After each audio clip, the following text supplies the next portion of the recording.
Paper Girls is the new comic book by Brian K. Vaughan. If you're unfamiliar with Brian K. Vaughan, he is a comic book writer. He's done a lot of good stuff. He wrote Runaways, I think like the first 9 volumes or so, or 8. That series is on hiatus because I think it got taken away from him. And that's a show now. And he also wrote some other really good stories like Y: The Last Man, Pride, Ex Machina, and most importantly, Saga. Saga is like the next big thing. Anyways, this is his new one. It's called Paper Girls. The pitch is kind of like Stranger Things or Stand By Me meets Looper? Not Looper. Any time travel story, but I don't know, man. I'm trying to think of a time. How about Stranger Things meets Secret of Evermore? Oh man, that's a really... Okay, Secret of Evermore, it's kind of a... It's a video game where a main character... Never mind. It's a video game where a main character gets thrust into different sort of virtual realities. It's not time travel. Anyway... Okay, let's just get into it. So, Paper Girls is about 4 girls. There's Mac, she's a tomboy. There's KJ, there's Tiffany, and Erin is the main character. She is Asian. But basically, these 4 girls are paper girls. They deliver papers. They're sort of... This is the 80s, so they're very... they like the fact that they're the first girls to become paper route delivery people. That's not a boy.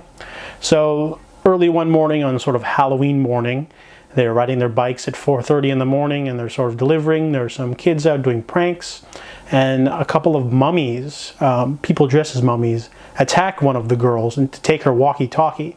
So they use the other walkie-talkie to find them. They find this sort of dilapidated house and there's a machine in the basement that looks really UFO-ish, looks really fake-ish. So Mac immediately thinks that it's like a joke. You know, they got attacked on purpose. They'll go tell their newspaper.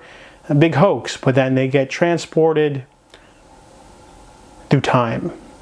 And that is the concept basically of Paper Girls. There's this thing called foldings. It's like it bleeds in time where people or things go through time or they get sent through time. The first volume takes place in the 80s and they are being hunted by dinosaur riding weirdos that speak in a really... They speak like Boomhauer almost from King of the Hill. They...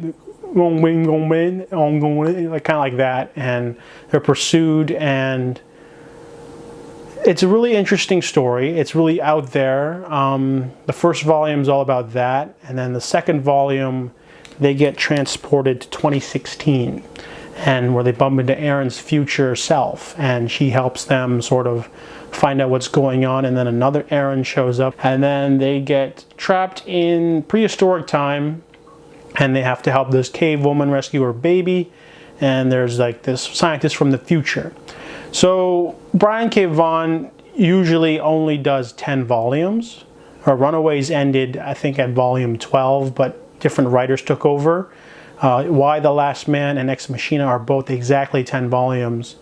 Pride was a standalone. Saga apparently is only half over, even though it's on volume 8. So Paper Girls is only 3 volumes in right now. It's a fast, breezy read, but it's really light on characterization.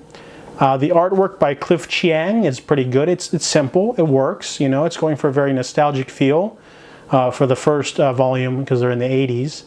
I think the cliffhanger from volume 3 finds them in Y2K, an alternate Y2K where everything went to hell. So it looks like every volume will explore a dystopian sort of time period. So they could go to the future where, you know, humans are hunted, or they get sent back to like the 60s or whatever. So it's a fast read, but it's not amazing. Doesn't have the sort of originality of his other work. That's the one thing I noticed. But I did enjoy reading it. I will continue reading it, but just know that, in my opinion, it's definitely not up there with Saga, obviously. It's probably on par, I'd say, with Ex Machina. We'll see where it goes, though. That's the thing I don't really know about this storyline. You have the 4 girls, and it's almost a coming-of-age story, because some of them have some character development. However, like, where are you going to go with this storyline? There's no goal in sight, really. the goal is to go back home to the 80s, but they keep, every time they turn around, they keep messing up the timeline, getting shafted in some crazy time period. There's no sort of end game or end goal in sight, really. I mean, they'll basically just keep hopping through different time periods until eventually it ends, and I don't really like how the story doesn't have a lot of direction. Other than that, though, the series is fun. That's what I think about the first 3 volumes of Paper Girls.